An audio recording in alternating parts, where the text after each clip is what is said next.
What if the only thing you were ever meant to control was the one thing you've been neglecting all along?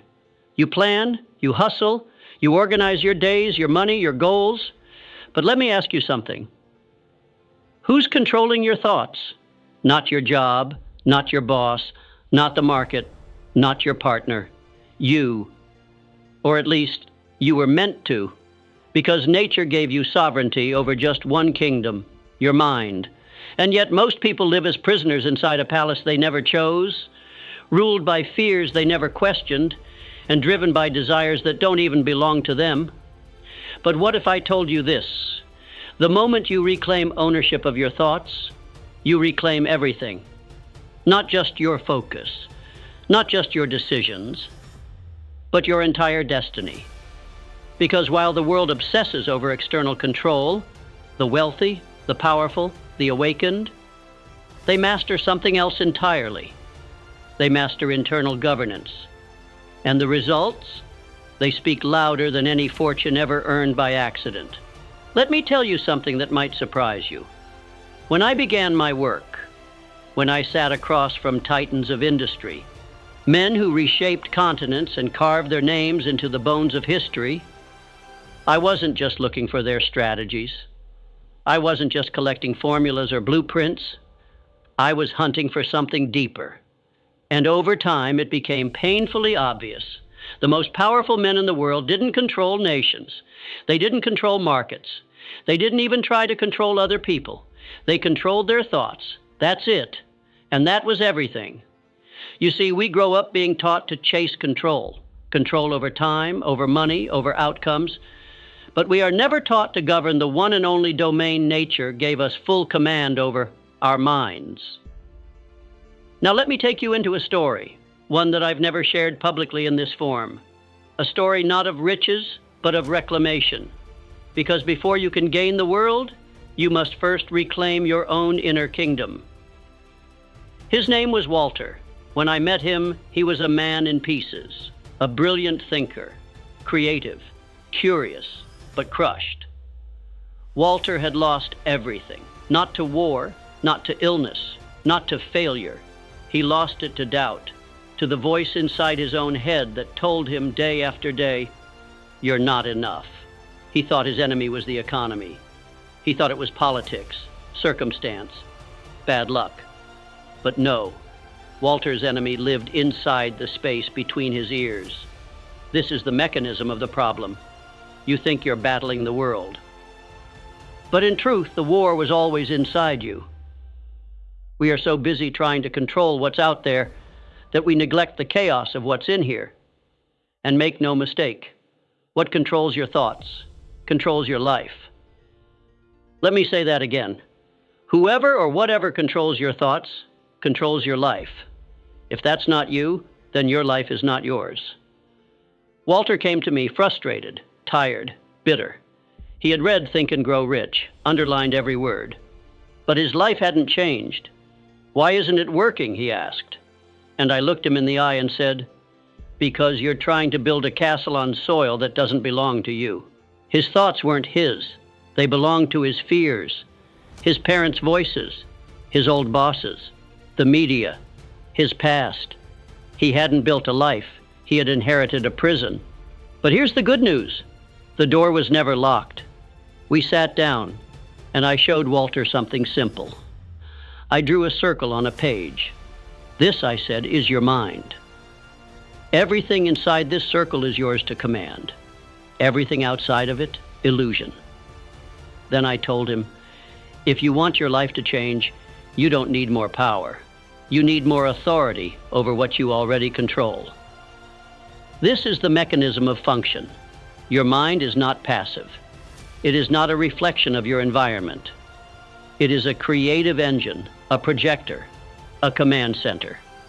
And like any machine, it operates on input. Whatever you feed it, consistently becomes your life. Thoughts become beliefs, beliefs become habits, habits become decisions, decisions become outcomes.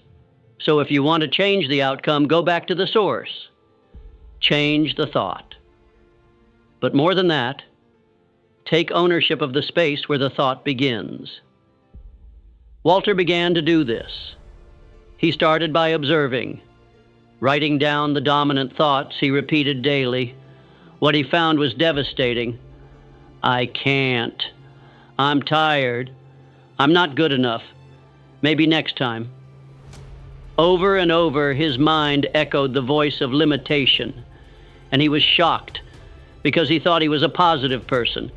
He didn't realize that his programming was running deeper than his self-image. So we began the work.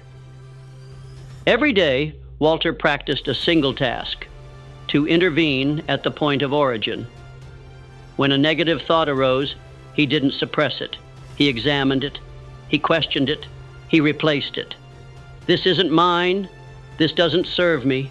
This doesn't belong in my kingdom. Day by day, the static began to clear.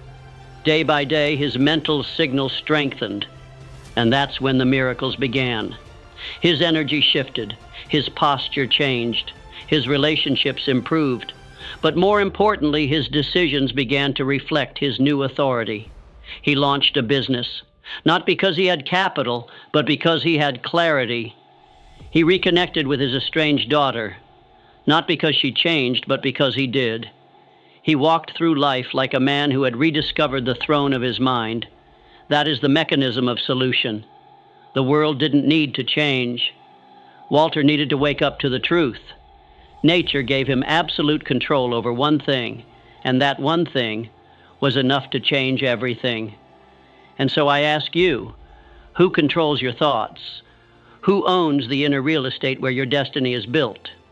If it's not you, take it back. Not tomorrow. Now.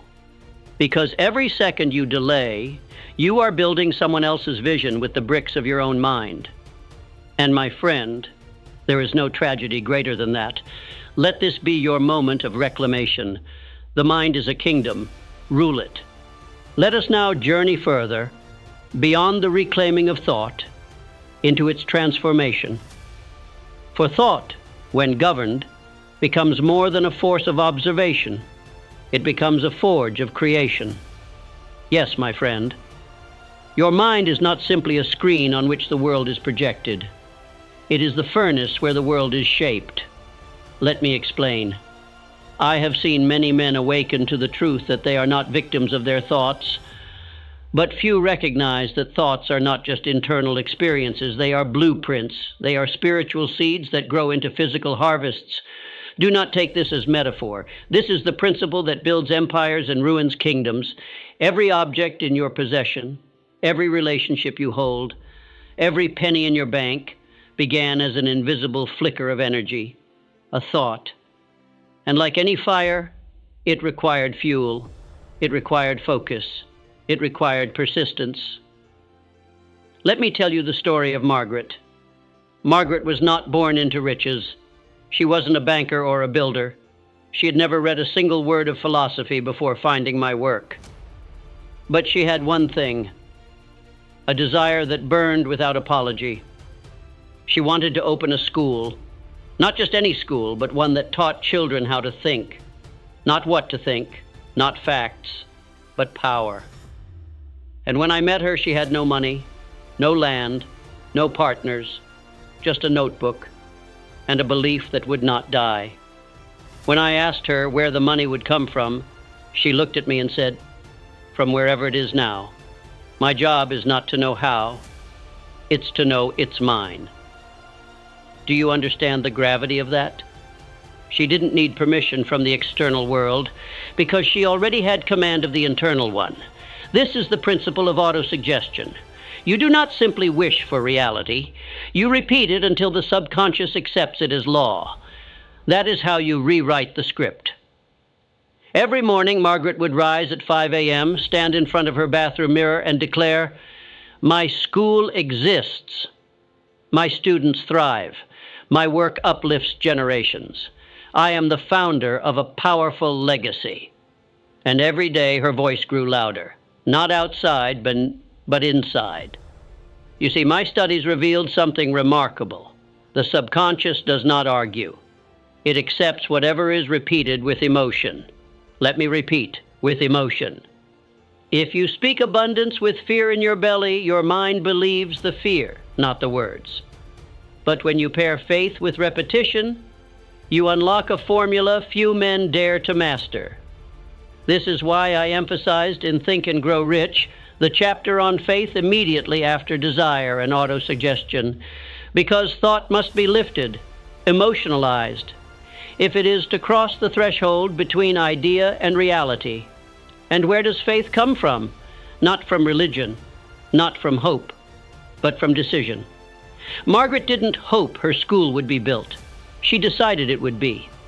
That decision, repeated daily, became belief, and belief, reinforced emotionally, became identity, and identity expressed in action became reality. Now here's the most profound part of her story. Within 14 months, Margaret received an anonymous donation, enough to rent a space, hire staff, and enroll her first 22 students. How? She didn't chase money, she attracted it. Because she had aligned her mind with a vision so clearly, the world had no choice but to respond. Reality is magnetic to the mind that is single in purpose. This brings us to the principle of the imaginal workshop. I wrote in my private notebooks, and later shared publicly, about the use of imagination, not for fantasy, but for construction. Most people use imagination to escape their lives, but Margaret used it to build hers. Each night she would sit in silence and walk the halls of her future school. She would see the books. She would smell the chalk. She would hear the laughter of children. She didn't hope. She rehearsed.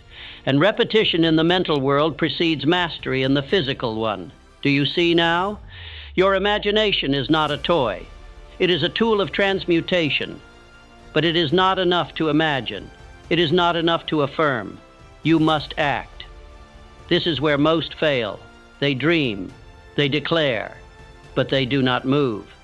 Action is the final alchemical spark that ignites the invisible into the visible.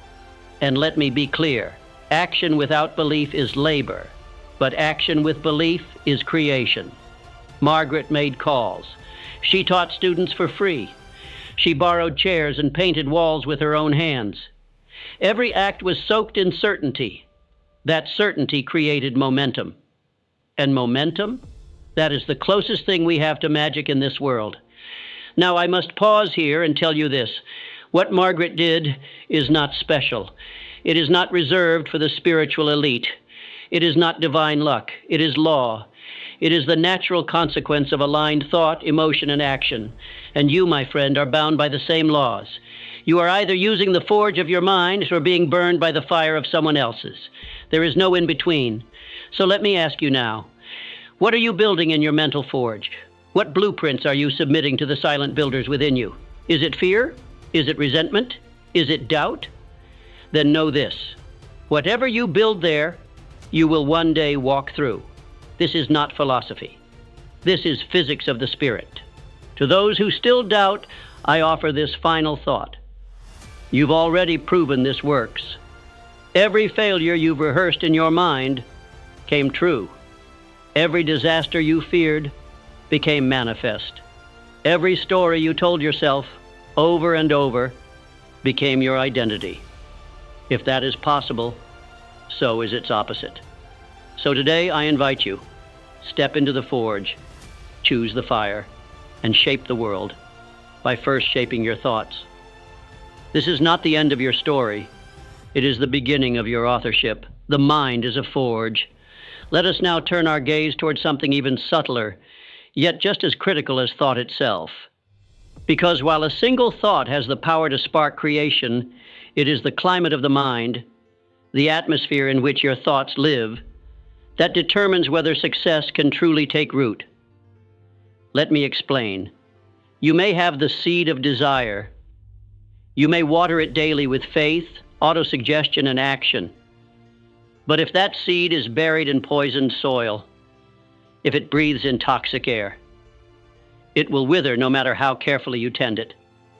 Your mind is a garden, yes, but it is also a weather system, and you are its meteorologist. I once met a man named Elias.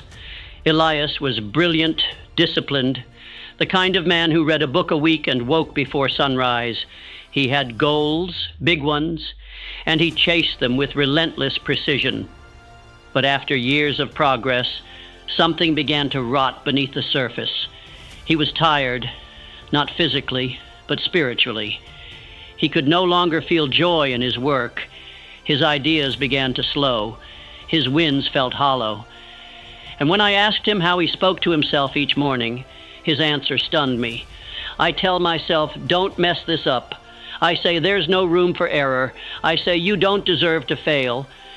Do you hear it? On the surface, it sounds like motivation. But underneath, it is fear in disguise. And fear is not a fertile climate. It chokes growth. It hardens soil. It causes even the strongest seeds to rot before they ever break the surface. This is the mechanism of the problem. Most people assume success is about adding more effort, more hours, more skills, but rarely do they ask, what is poisoning the mental atmosphere in which I live? You can do everything right. You can say all the affirmations. You can visualize the future and still sabotage yourself because the climate of your inner world is soaked in fear, resentment, guilt, or self-loathing. A mind in conflict cannot produce peace, and it cannot sustain prosperity. So how do we change the weather? We shift the climate. This is the mechanism of function. Just like the earth has seasons, your mind has emotional conditions that you can measure, influence, and reshape. How? With conscious mental hygiene. What do I mean by that? Let me show you the process I taught Elias. Step 1, audit the storm. Each morning he journaled the dominant emotions he felt upon waking. No analysis, just observation. Fear, pressure, anger, guilt, shame. He found a pattern. These weren't random. They were inherited. He had grown up in a household where love was conditional, where praise was scarce, where failure was punished, not understood, and unknowingly he had carried that climate into adulthood. Step 2, introduce daily emotional transmutation. Each time Elias noticed a mental cloud forming, he would stop and transmute the emotion. If he felt guilt, he replaced it with responsibility. If he felt fear, he replaced it with preparation. If he felt shame, he replaced it with compassion. Not with force, but with intention. The same way the sun evaporates fog, presence evaporates illusion. Now, this didn't change everything overnight, but within 3 weeks, his team noticed a shift. His posture was different. His tone was lighter.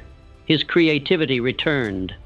And most importantly, his decisions became less reactive and more visionary. He stopped trying to win out of fear of losing. He started building with joy. This is the mechanism of solution. You don't just clean your thoughts. You clean the emotional air they breathe. You cultivate a mental climate where belief can live and thrive. I wrote of this often in my unpublished letters. The idea that the mind must become a sanctuary, not just a strategy center. Because men who operate solely on tactics, without tending to their emotional atmosphere, eventually collapse from within. This is why so many rich men are poor in spirit. They built towers in storms. And while the world praised their structures, their souls drowned quietly. So I ask you now, what is the climate of your mind? Is it sharp with criticism, heavy with dread, brittle with perfectionism? Or is it spacious, warm with grace, open to possibility? You cannot lie to yourself here, because your results already expose the truth. If your results feel like survival, not creation, then your climate is polluted, and it's time to clean the sky. Let me leave you with this. Success is not just about doing the right things, it's about being the right container. Your mind is the atmosphere in which your destiny germinates. If the air is toxic, nothing pure will grow. So be ruthless in your curation. Dispel the fog of self-doubt. Warm the ground with faith. Water your visions with presence. And most of all, tend to your inner weather like your life depends on it. Because, my friend, it does. Let this be your new morning ritual. Not just asking what to do, but asking, what climate am I carrying today? Because that climate will follow you into every meeting, every decision, every conversation, and every dream. And once your mind becomes a place where greatness can breathe, there is nothing you cannot grow. Let us come now to the final ascent, the summit, because once a man has reclaimed his thoughts, once he has forged reality from within, once he has cultivated a fertile mental climate, there remains one final step: to reestablish his throne, to return to his rightful place as the sovereign authority of his own life, not merely to influence his thoughts, but to govern them with precision and power. When I studied the lives of over 500 of the most successful individuals of our time, from Ford to Edison, from Rockefeller to Carnegie, I found something they all shared. Not wealth, not education, not luck, but a piercing clarity of command over their own consciousness. They knew who they were, they knew what they wanted, and they knew how to marshal their inner resources to make the external world obey. This is not arrogance, it is not force, it is alignment. Let me take you into a forgotten tale. A man named Jeremiah came to me once, a pastor, devoted and soft-spoken. He had read my book. He had taught its principles. He even preached them from his pulpit, but he was in turmoil. I can teach faith to others, he said, but I cannot activate it in myself. His finances were a mess, his confidence fragile. He doubted every decision he made, even the ones God had affirmed in his heart. When I asked him who he was waiting for to validate his next move, he said, "I guess I'm waiting for a sign." And I told him gently, "Then you are still a servant to fear, not a steward of faith." This is the mechanism of the problem. Many believe they are exercising thought, but in truth they are reacting, responding, absorbing. They are influenced, not intentional. They are moved, not commanding. And the longer you stay in this mode, the more distant your throne becomes, because authority must be claimed, not granted. You must rise up and say, "I am no longer outsourcing my power. My life belongs to me, and so does the responsibility for shaping it." I taught Jeremiah the lost art of mental government. Each morning before interacting with the world, he would sit in silence and declare, "No thought enters this kingdom without my permission." At first it felt foolish, but within days he noticed something peculiar. His anxiety lessened, his focus sharpened, because now, instead of simply noticing thoughts, he was screening them. This is the mechanism of function. A sovereign mind does not wait to feel motivated. It does not wait for clarity. It creates them. Your mind is not a courtroom. It is a castle. You are not on trial. You are the king. But kings must set laws. They must expel intruders. They must tend to the chambers where vision is born. I taught Jeremiah how to install mental guards, rituals of protection. Begin the day with declaration, not distraction. Limit exposure to noise.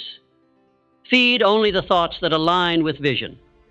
Journal victories, not complaints. Within 2 months, he had launched a mentorship program, not because he felt ready, but because he declared himself ready. That declaration became reality, and reality bowed to it. This is the mechanism of solution. You become what you consistently assume yourself to be. Let that land. If you assume you are stuck, life will hand you cement. If you assume you are rising, life will offer ladders. The world does not respond to your wishes. It responds to your identity and action. This is why I place so much emphasis on decision in Think and Grow Rich. Not because it sounds powerful, but because it is power. Indecision is the greatest thief of life. It dulls the edge of thought. It welcomes delay. It attracts sabotage. But decision sharpens vision. It quickens energy. It creates movement. And every great man I studied made decisions swiftly and rarely changed them because they trusted their inner authority, not ego, not arrogance, but aligned conviction. And that is where you must arrive. If your thoughts are aligned, if your emotional climate is fertile, if your reality is now manifesting, but you still feel off balance, still unclear, it is likely that your throne remains vacant. And that must change, not someday. Now let me leave you with a challenge. Tonight, before sleep, sit in silence, breathe, close your eyes, and ask, where have I abandoned my authority? Where am I still waiting for permission? Where am I hoping at when I should be declaring? And when you find that place, stand up, declare who you are, decide what you are, decree what will be. Because until you do, all your knowledge, all your talent, all your dreams remain subjects without a king. And that, my friend, is the greatest tragedy of all. You are not broken. You are not behind. You are simply not seated. So rise, reclaim the throne, and rule. Your thoughts await your command. Your life awaits your dominion. And your future awaits a master. Be that master, and never kneel again. If you've come this far, if you've watched, listened, and walked beside me through every step of this journey, then I must tell you something very few will ever hear. You are not average. You are not part of the crowd. You are part of the rare few, the seekers, the builders, the ones who refuse to live on autopilot. You see, the masses scroll endlessly. They consume but do not reflect. They listen but do not listen inwardly. But you stayed. And that tells me one thing. You're serious about growth. You're committed to mastery. You're willing to face the truth and rise because of it. So let me offer you one final suggestion. Subscribe to this channel. Yes, click that button. But not just as a gesture of support. Do it as a symbol. A signal to yourself that your evolution isn't random anymore. It's deliberate. Activate the notifications, because every time a new insight lands here, it might just be the spark that shifts your next decision. And decisions, as we now know, shape destiny. So, if this message resonated with you, if something inside you stirred, remembered, or awakened, then don't walk away unchanged. Comment below. Tell me where in your life you're reclaiming your throne. And remember this always. You were never lacking power. You were simply unaware of how much was already yours. Now you know. Now you've seen. And now, it's time to reign. I'll see you at the top.